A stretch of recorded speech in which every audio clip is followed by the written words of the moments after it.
Hello and welcome back to The Vegan Runner. I'm now 4 weeks into the 80-20 half marathon plan and wanted to share with you my thoughts and experiences on this 80-20 journey so far. Let's go.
Welcome back and thanks for watching. So I'm now 4 weeks into the 80-20 half marathon plan. I've been training using this method for around 10 weeks now, and in this video I'll break down and review each week of my training, the type of runs I've been doing, the duration and the structure of the workouts, and I'll talk a little bit about some of the cross training I've been doing as well for each of the weeks of the plan so far. I'll also mention how I think it's affecting my speed and fitness later on in the video, and my plans for racing at the end of the plan. I've timestamped each section in the description below, so feel free to skip to the sections that interest you the most.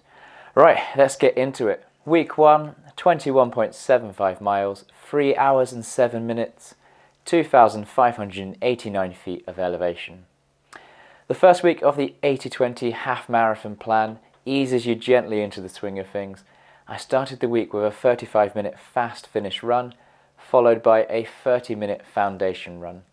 A foundation run is what the authors of 80-20 call the recovery runs, and for ease of understanding for the rest of the video, I'll call them recovery runs. The third training day of the week called for another recovery run, but my calf was feeling a little tight and I'm keen to incorporate some cross training into my weekly plan. The authors of 80-20 recommend cross training on recovery run days, and they say to keep the duration and intensity the same length. So if your plan says a 30-minute recovery run, you'll want to cycle for 30 minutes or swim or use the elliptical, etc. for the same amount of time and at the same intensity. For the moment I'm using cycling as that's the most accessible to me. I have an indoor trainer I can jump on, as well as a road bike which I'll be using more as we head into spring and summer. I'm not convinced that cycling at that relatively easy 30-minute kind of pace has the same effect as 30 minutes of running. It feels a lot easier to me, so I'm playing around with the length and the intensity of my weekly cycle to see what feels right for me. I'm also aware that I'm transitioning from a very different plan at the moment. So my last plan basically had 4 very intense sessions per week with 2 recovery days and 1 complete rest day. The 80-20 plan has 2 intense sessions per week, 3 recovery and then 1 long run. So I'm basically going from running 4 times a week to 6 times a week. I just want to be at this sort of early stage a little bit cautious and build up to running 6 times a week progressively and in a structured way, and hopefully stay injury free. There's also, of course, a lot of benefit to cross-training, which the authors of 80/20 themselves readily admit is better for runners, because athletes who cross-train and get injured tend to keep their fitness up whilst recovering more than those who don't cross-train. The next 80/20 session was great. It was a fartlek run with 6 20-second blasts in zone 5. It was brilliant to really open up for these short, sharp intervals and find some speed in the legs. These intervals were so short, it's impossible to rely on heart rate to run in this zone 5 accurately, so I was using perceived effort as the guide for this one. Zone 5 is the highest zone, the most intense, so I basically just went for it in these 20-second efforts and let it all hang out, so to speak. Saturdays have always been recovery runs so far, and I took the opportunity to get some more easy miles on the legs and take part in running a non-park run. Sunday is always a long run day. The 80/20 authors call this run the endurance run. After warming up for 5 minutes in zone 1, you spend the remainder of the workout in zone 2. In the first week, this run is just an hour long. So that was the first week. It felt a little bit weird cutting my usual mileage down by almost a third. I wanted to run a bit more, but I'm trying to stay true and trust in the plan and try not to deviate from it as much as possible. The time out running quickly progresses as the weeks go on, so I wasn't too worried. Week 2, 27.56 miles, 3 hours and 43 minutes on my legs, and 2,933 feet of elevation. The second week of this plan also starts with a fast finish. This time it's 35 minutes long, which kind of caught me out. The first fast finish had you running in zone 4 for the last 5 minutes, which I assumed was the same with this one. It was actually 10 minutes long, so a little note to myself there, always look at the structure of the workout before heading out. It may have the same name, but the structure may be a little bit different. I enjoyed it though, and I like the idea of finishing a run stronger than when you started. Wednesday and Thursday session were both recovery runs. This time they were 35 minutes long, and I felt comfortable doing both of these with no issues. Friday's workout was another fartlek session, this time 6 1-minute blasts in zone 4. The authors recommend running these at a pace that you could sustain for around about 15 minutes, which is quite a tricky pace to target. I've never run flat out for just 15 minutes. I made a guess kind of based on perceived effort and enjoyed the workout. The 2-minute rests in zone 2 were very welcome by the 4th rep. Saturday's session was a recovery session on the plan, so I swapped this out for some indoor bike time. I actually went for a decent ride on Swift and climbed the Alp, the biggest climb in the game, so probably definitely not a recovery day, but I felt up to the challenge. I didn't go all out, and I just enjoyed the achievement of a nice long climb. My quads were a bit tired for the Sunday long run. This time it was an hour and 10 minutes long.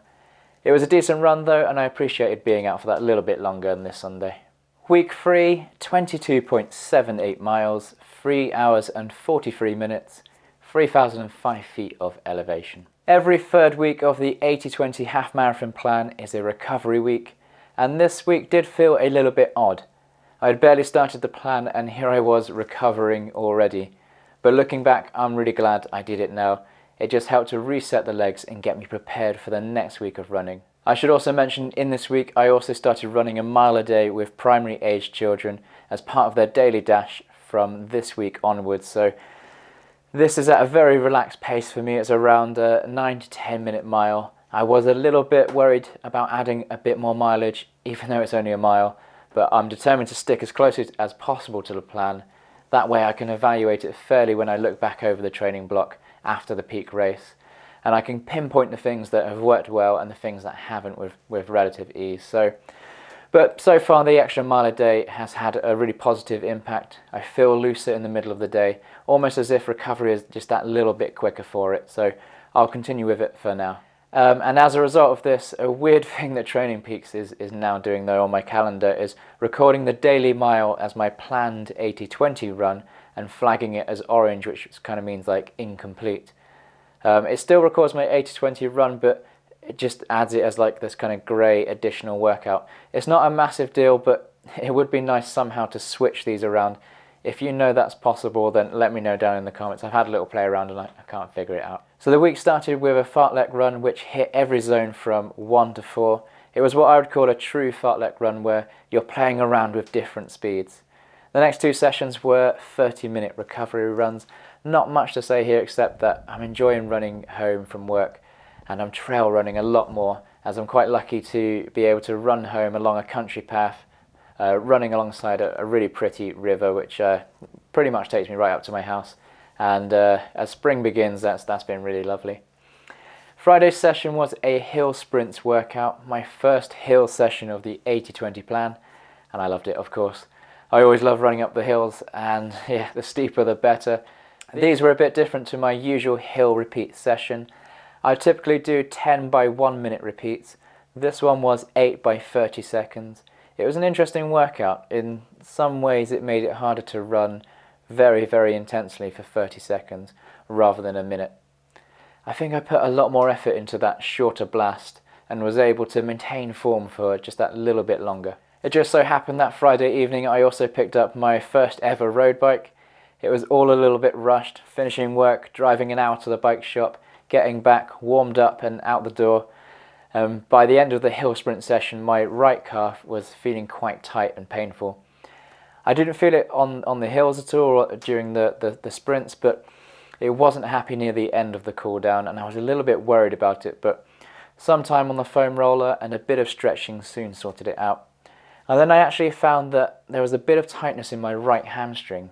I found that after using the lacrosse ball to loosen up the hamstring, the calf tightness just almost went away immediately. So I'm now spending a little bit of extra time looking after my hamstrings during the cool downs and just making sure that they're getting a good stretch after sessions. Saturday, of course, I really wanted to get out for a bit on my new bike, so I swapped the recovery session for an hour-long ride. My legs were properly hammered by the hill sprints the night before though, so it didn't make the first mile-long hill easy on the bike. It's also my first time riding clipped in, where my feet are kind of clipped into the pedals.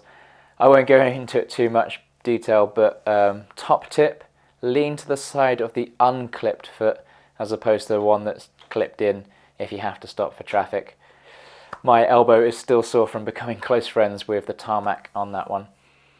Sunday's long run was just an hour long again. We took the opportunity to enjoy the first decent weekend of sunny weather here on the moors, and we just had a blast on the trails last weekend. It was magical. It had a touch of everything, and after such a long cold winter, it was the perfect antidote to a long lockdown. It was also my first run this year in shorts. The legs felt free after months inside tights. It's so nice to have that extra bit of freedom. It was fairly short-lived though, as we're back to minus temperatures this week, but it was nice to have a taste of what's to come. Week 4, 32.43 miles, 4 hours and 37 minutes, 3,058 feet of elevation.